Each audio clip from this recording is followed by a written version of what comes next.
સૌરાષ્ટ્રના ઘણા બધા જિલ્લાઓમાં ધોધમાર વરસાદ પડી રહ્યો છે. સૌરાષ્ટ્રના ડેમોની સ્થિતિ શું છે, શું કહેશો? હવે છેલ્લા ઘણા દિવસથી આપ જાણો છો તેમ મહદઅંશે કોસ્ટલ એરિયામાં તેમજ પોરબંદર દ્વારકા જિલ્લામાં ખૂબ જ અવિરતપણે વરસાદ પડ્યો છે અને વરસાદ પડવાને કારણે ઘણા બધા ડેમોમાં સારી એવી પાણીની આવક થવા પામેલી છે.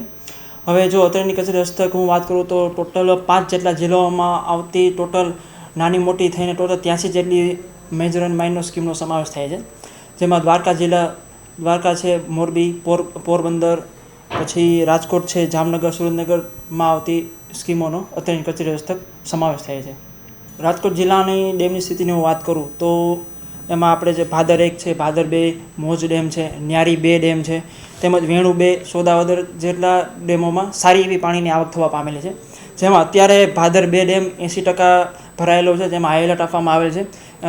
ન્યારી 2 ડેમ છે તે પણ 80% ભરાયેલો છે, તેમાં પણ હાઈ એલર્ટ આપવામાં આવે છે. અને નીચાણવાળા વિસ્તારોમાં ભાદર 2 ડેમમાં ધોરાજી તાલુકાના નાના મોટા મળીને ટોટલ 38 જેટલા ગામોમાં એલર્ટ આપવામાં આવેલ છે, જેથી કરીને નુકસાન થતી આપણે અટકાવી શકીએ. એલર્ટની વાત કરું તો ટોટલ 5 થી 7 જેટલા ડેમો 70%થી ઉપર ભરેલા છે. એટલે 70%થી ઉપર જેટલા ડેમો ભરેલા હોય છે તેને આપણે હાઈ એલર્ટ અંડર આવરી લેવામાં આવે છે.